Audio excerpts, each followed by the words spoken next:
Okay, so your homework last night, page 95, 96, and I gave you 11 through 14, yes? Yes. Okay. All right, so number 11. Number 11 read, Hadley paddled a canoe 2/3 of a mile in a quarter of an hour. How fast did Hadley paddle in miles per hour? So the rate that we want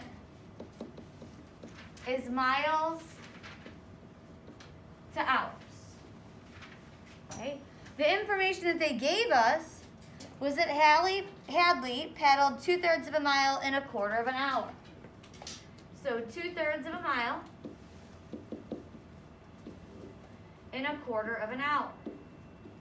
But I don't want 1/4 of an hour, I want 1 hour. So I have to set my ratio equal to 1. So what I'm doing, again, just like we said yesterday, we're making equivalent fractions or equivalent ratios. How do I get from 1/4 to 1? Multiply by 4. What else could I do? Divide by? Not divide by 4. Nope, not -4. Go ahead, Ava. 1/4. Good job, hon. Okay, any number divided by itself is 1. So you can either multiply by 4 or divide by 1/4. Okay? So if I divide by 1/4 on the bottom, I need to divide by 1/4 at the top. So how fast did Hadley paddle in, or how far did Hadley paddle in 1 hour? 2 2/2. Did anyone get anything else? 2.6. Well, it's not 2.6 because it's 2.6 repeating. So Oh, 2.7. no, it's 2.6 repeating because 2/3 is a repeating decimal. Yeah, so wouldn't it be like 2.7? 2.2? No, because 2.6 repeating and 2.7 are not the same value. Those are not equivalent. Yes, dear?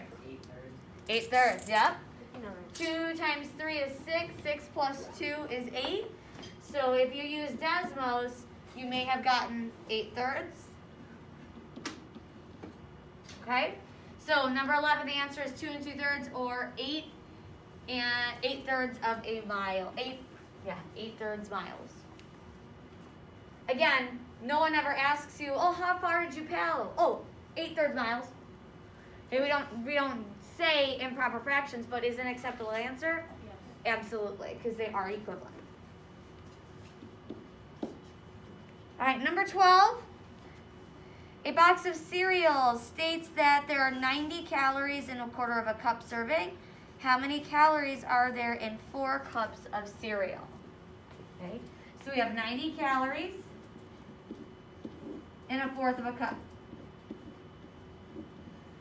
I don't want 1/4 of a cup, I want 4 cups.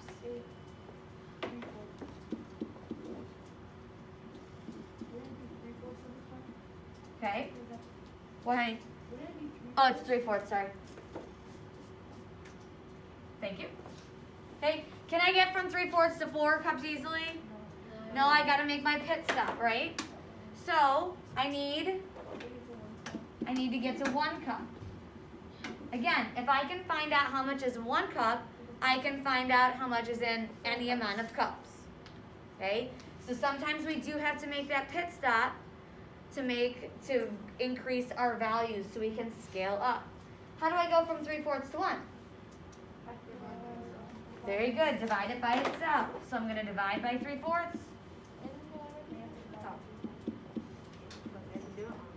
Because we have to do it on both sides. Very good. So it's not both sides. Well, it's kind of like both sides, but it's numerator and denominator. Very good.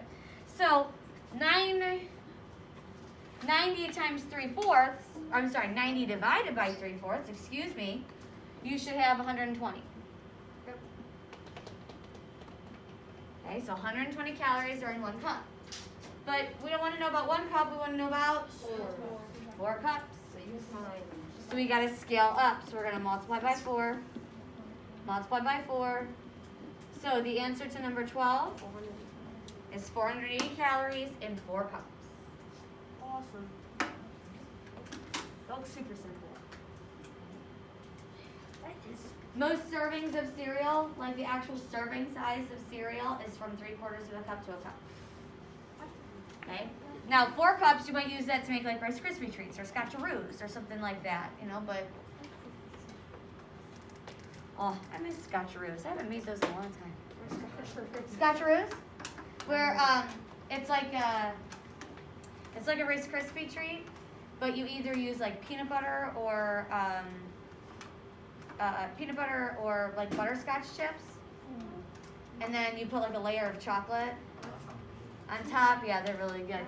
The guy, when I worked in Columbus, the guy across the hall from me, his name was Mr. Deal, and he used to make, like, that's all he could make. He was like a single guy. All he could make was Scotcheroos. And when I was pregnant with Lucy, like, he would make me Scotcheroos like twice a week. Did you also make deals? What? Did you also make deals? Deals? Yeah, deals. Oh, yeah. No, it wasn't DEAL. It's like DEIHL or something, DHIEL or something like that. I don't know. He got married a couple years ago, and I was like, "Did you make her Scotcheroos? Is that why she married you?" And he goes, "I think that sealed the deal." Like, that was always our joke. Like, someone's gonna marry you because you can make Scotcheroos. It was hilarious, but well, to us, I guess. Maybe not to you. All right, moving on. All right, number 13. A robot can complete 8 tasks in 5/6 of an hour. Each task takes the same amount of time. So number 13, it was a 2-part question. Okay, part A asks for the amount of time it takes to complete 1 task.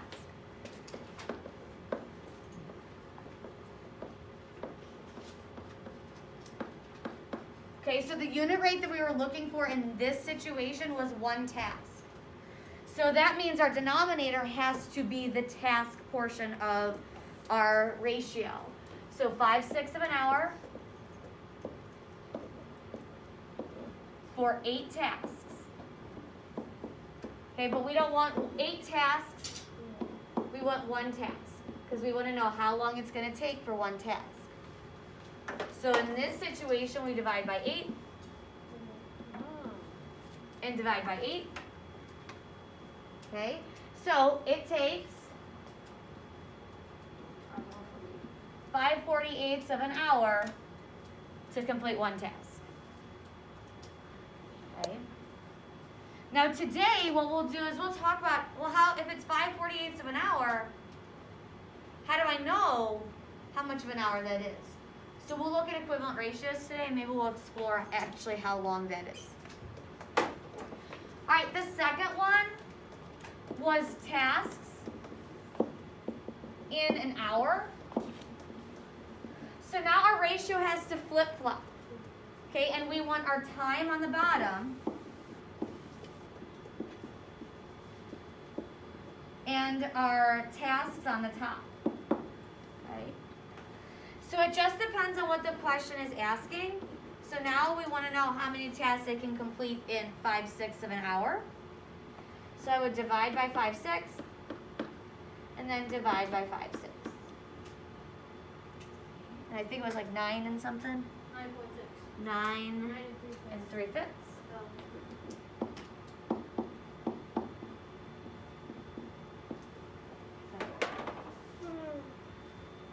So obviously our tasks that go up because we're going from 5/6 of an hour to an entire hour. Okay, so 5/6 of an hour is actually 50 minutes.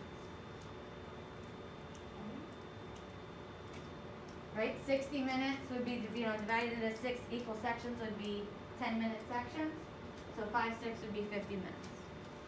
So in 50 minutes they can complete 8 tasks, and then in 60 minutes 9 and 3/5 tasks. Now in this situation 9 and 6/10, 9.6. Yeah, you could use 9 and 6/10 or 9.6 because 3/5 is a terminating decimal. So 3/5 and 0.6 or 0.6, that is an equivalent value, okay? Equivalent fraction to a decimal. It's gonna blow. When do you think it's gonna go?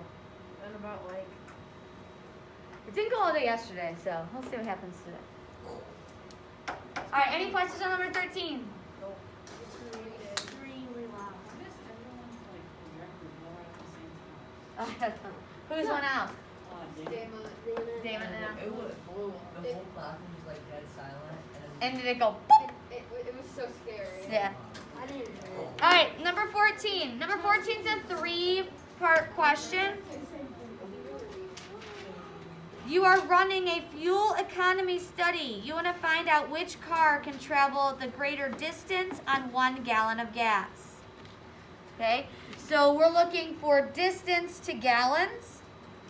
So in your book, the blue car is 1.5 gallons. And that takes the car 35.5 miles. And then the silver car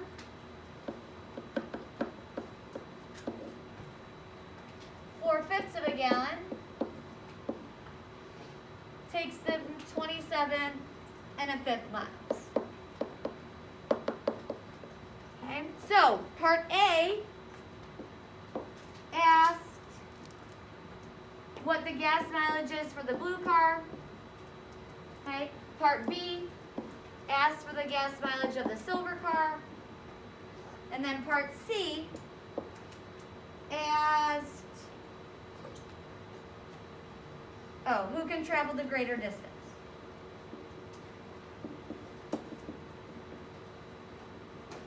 Okay, so again, when we're doing ratios, we're doing miles to gallons, correct? Is that right? Right, so our ratio for the blue car is 35.5 miles on 1.5 gallons. Okay. Now, can we compare our gallons right now? 1.5 gallons and 4/5 of a gallon? No. So what amount of gallons do we need to compare? 1. Very good. So we got to get to our 1. Right? How do I get from 1.5 to 1? Very good. Divide by 1.5. If I divide the denominator, then divide my numerator. So 35.5 gallons, or 35.5 miles divided by 1 1/2. So 23 2/3. Yep. Okay, so 23 2/3 miles on 1 gallon. The silver car, our ratio of miles to gallon is 27 1/5 to 4/5 gallons. Okay, again, I don't want 4/5 of a gallon, I want 1 gallon. So how do I get from 4/5 to 1? Divide by Okay, I'm still dividing because I'm going from a value to 1. So any value to 1, I can always divide by itself. How many times have I said that in the past, 5 days?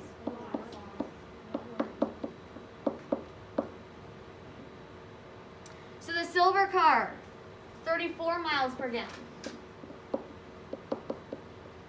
Okay, so who can go the greater distance on 1 gallon of gas? The silver car.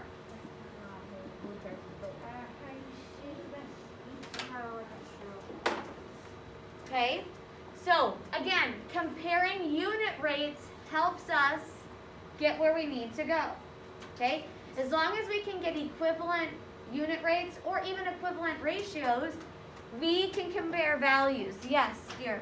Would 23.6 work or no? Okay, so again, 2/3 is a repeating decimal, so it's not exact.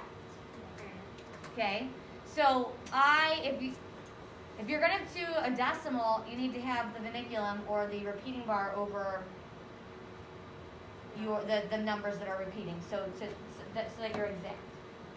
Okay. Usually, when they give you fractions, you should stay in fractions. Okay. The problem is sometimes when you go, if you're taking an online test, you go to put the value in, it's hard to find and it's hard to put vinculum in. They're the repeating bar. So that's why if they give you a fraction, you should probably more than likely stay in your fractions. Okay? Good question.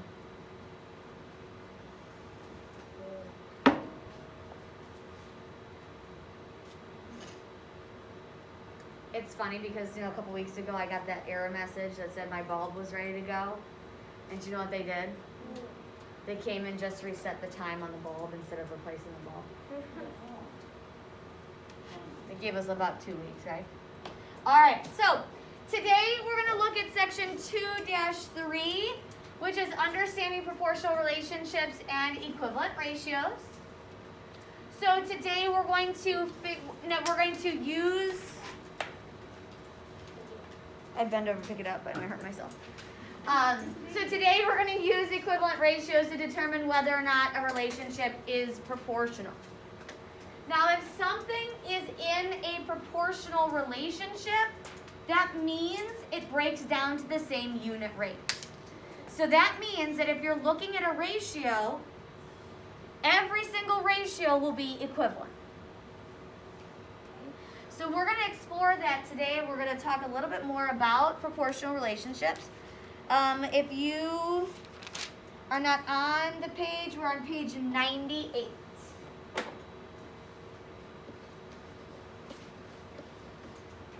Okay, so page 98 in your volume 1. Okay? If you don't have your volume 1, you should have a piece of paper and a pencil out, and you should be taking your notes. All right, so on Sarah's favorite mobile game, she is awarded game lives when she finds gold coins. How is the number of game lives awarded related to the number of gold coins found? Okay, so in this situation, let's talk about our independent and dependent variable. Okay.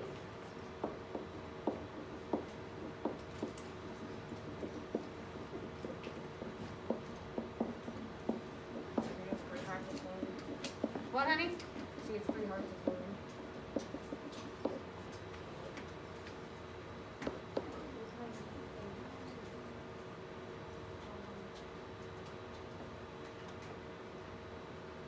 Okay. So, independent versus dependent variable. Okay, we hear those terms in science all the time, correct? Yes. Okay. One depends on the other. Okay. Our independent is what stands alone. Our dependent depends on what happens to the actual independent variable, correct? Okay. Now that's not like a scientific or a definition, but you know what I'm saying. So we collect these coins, and what happens when we collect the coins? We get hearts. You get hearts. So you collect the coins, and you get 3 hearts. So which is the independent variable and which is the dependent variable? Craig? The independent variable is coins and the dependent is hearts. Okay, so how many coins or how many hearts you get depends on, right? Okay, so these are going to be your coins. And then this is going to be your hearts. One depends on the other. Okay, so when we're looking at this ratio, okay, we're comparing the number of game lives awarded related to the number of gold coins found. So, we know that for every 3 gold coins, we get how many hearts? 3. 9. Okay, Excuse me. 3 coins. We get 9 hearts. What, dear? Just What? thinking. Okay, get a piece of paper out or something and let's actively be doing something other than tracing our calculator. Okay, what happened when she played this one? She got 6. Okay, 2 coins. And she earned. Okay, and this one, what happened? She got 5 coins. She got 50 hearts. 5 coins. 15. and she collected 15 hearts.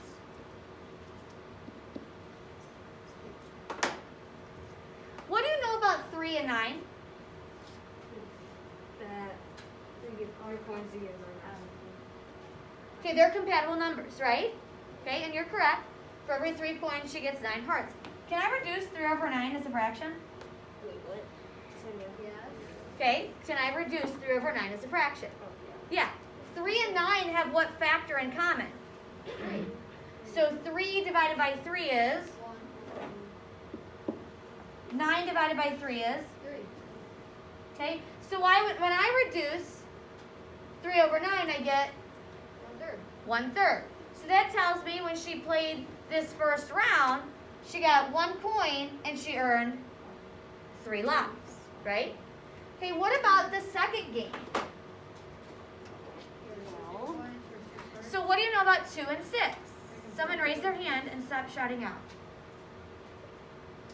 What do you know about 2 and 6? Danica, go ahead. They're compatible numbers, so their common factor is 2. Very good. 2 divided by 2, now shout out. 6 divided by 2, 3. what do you notice? Tucker?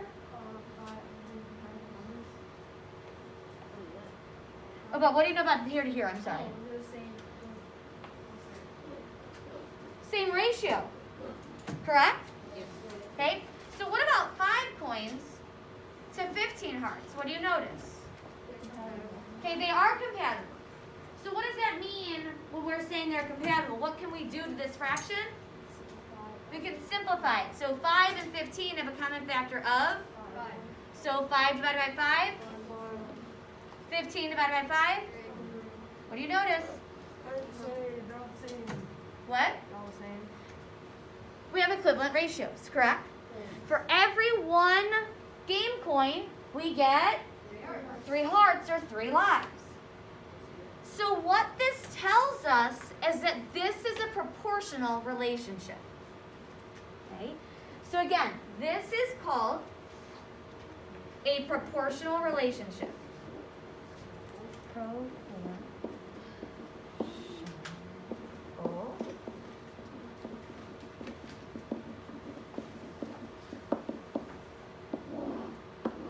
Okay?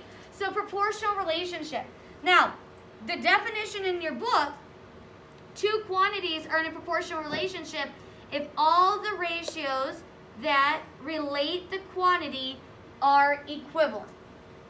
Okay? So all ratios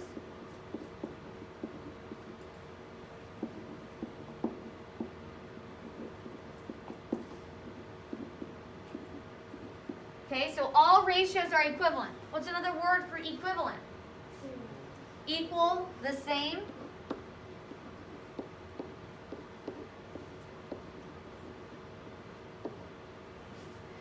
So if all the ratios in a relationship are equal or equivalent, that means that your relationship is proportional.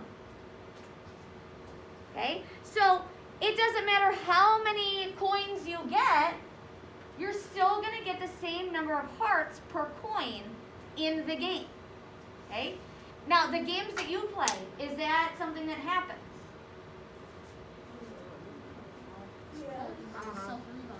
Okay, but can you predict in the game how many lives you're going to earn or how you're going to lose lives? Anything? Does that happen in your games? Kind of. I don't know what games you play. It depends on whether a Megaton spawns. If there's 3 Megatons during 1 round and I'm playing with a really trash player, it's gonna be all over Okay. because I have to revive that. Well, when we were kids, we played Mario.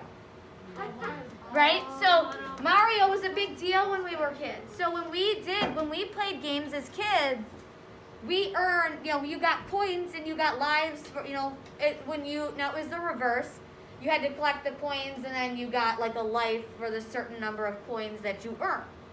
Okay? That was Mario, right? Mario, Luigi, Yeah. King Bowser, the mushrooms, We have a the princess.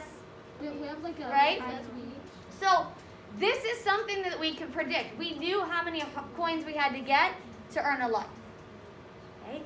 And it was always proportional. Okay? Now games are a little bit different because obviously technology has increased and different things are happening in the games and different variables. But proportional relationships are always going to have equivalent ratios.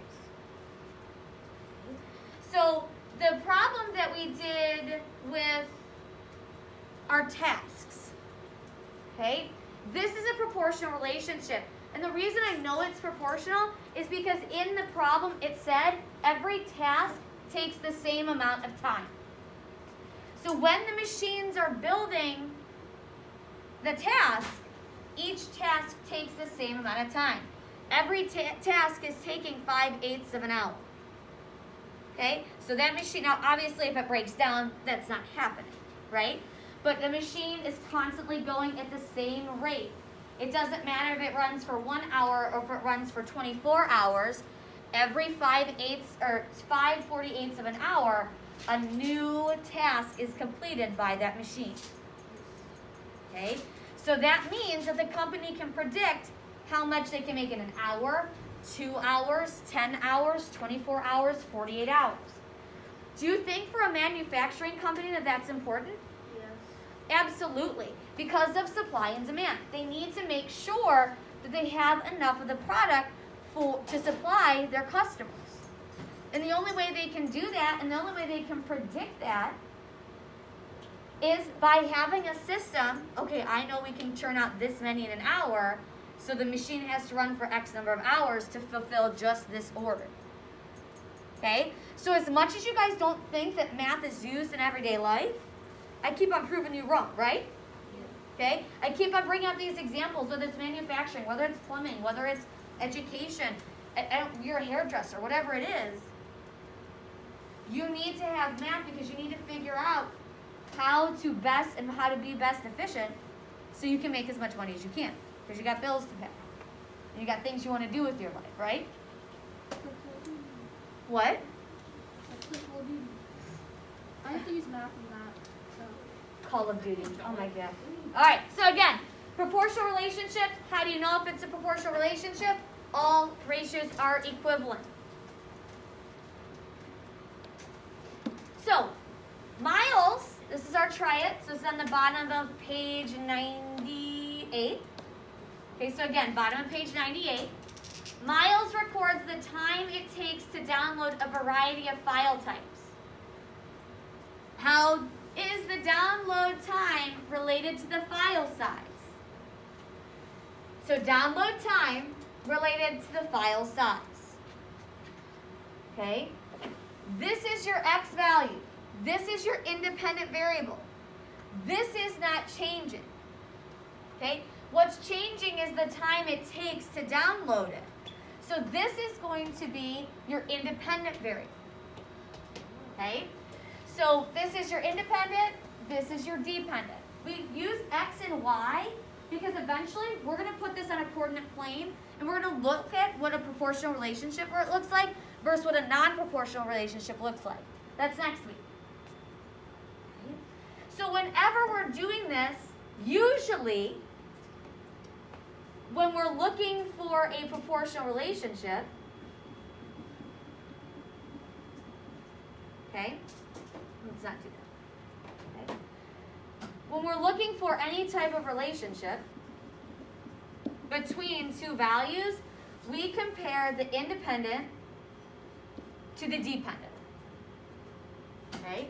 So we can compare, the dependent, to the independent. So our ratio here, download time to file size. Our download time is 25 seconds, and our file size is 1 in 25 megabytes, or 1 in 2500 megabytes, or 1.25 megabytes.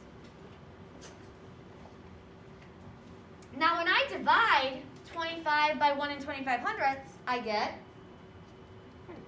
20. Okay?